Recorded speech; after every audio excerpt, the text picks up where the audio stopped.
আমরা আজকে 93 জন ছাত্রছাত্রীদেরকে পুরস্কৃত করছি এবং বলছি যে এই পুরস্কারটা তোমাদের ধরে রাখতে হবে। বলা হয়েছে এই যে আমরা তোমাদেরকে পুরস্কৃত করলাম, এই সাফল্যটা তোমাদেরকে ধরে রাখতে হবে এবং এই সাফল্য যেন তোমাদের আরো বড় হওয়ার অনুপ্রেরণা যোগায়। তাইলে যারা পুরস্কার পাইলা তাদের কাছে আমাদের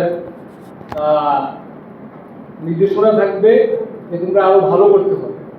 আর যারা পুরস্কার পাও নাই তাদের হতাশ হওয়ার কোনো কারণ নাই, কারণ তোমরাও আগামী দিনগুলোতে যেহেতু তোমরা ইন্টারমিডিয়েট ফার্স্ট ইয়ার আসো, তারপর বিএম ফার্স্ট ইয়ার আসো, তারপর degree first year, second year, honours first year, second year, third year তোমরা রয়ে গেছো। ইনশাল্লাহ আগামীতেও আমরা এই অনুষ্ঠানের আয়োজন করব এবং যারা বিজয়ী হতে পারো নাই তাদের কাছে আমাদের নির্দেশনা থাকবে, চেষ্টা করবে এবং পরিশ্রম করতে হবে এবং মননশীল হতে হবে, হইলে তোমরাও ইনশাল্লাহ আগামীতে পুরস্কৃত হবা। মনে রাখবা যে অংশগ্রহণ হলো সবচেয়ে বড় বিষয়। এই যে বাকিরা যারা পুরস্কার পাও নাই, তোমরা যে অংশগ্রহণ করছো সেগুলো তোমাদের বড় বিজয়। তাছাড়া আমরা দেখলাম যে উপজেলা পর্যায়ে আমি আমার বক্তৃতায় বলেছি যে উপজেলা পর্যায়ে আমরা অনেকগুলো পুরস্কার পেয়েছি, তাই না? উপজেলা পর্যায়ে আমরা মহান স্বাধীনতা দিবসে 8টা ইভেন্টে ফার্স্ট হয়েছি, তারপরে মহান বিজয় দিবসে আমরা 6টাতে ফার্স্ট হয়েছি, জাতীয় শিক্ষা সপ্তাহে আমরা 21টা ইভেন্টে ফার্স্ট হয়েছি।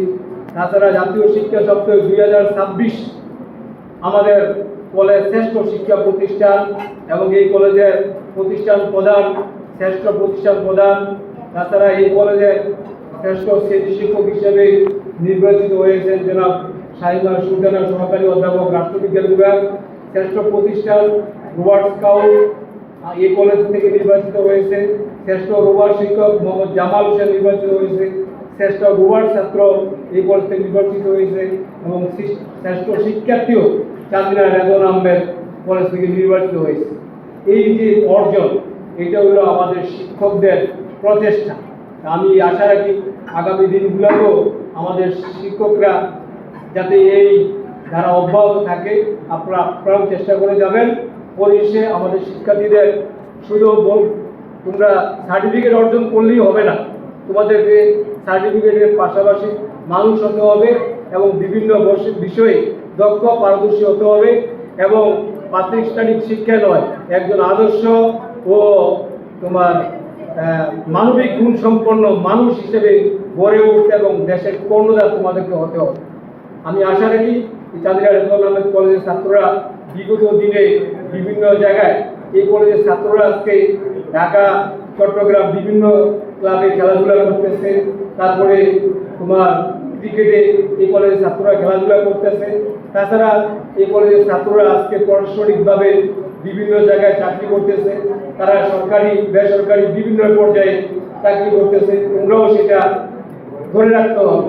আমি আশা রাখি আমাদের এই অনুষ্ঠান আজকে শেষ হবে এবং আমরা রবিবার থেকে আবার ক্লাসে ফিরে যাব।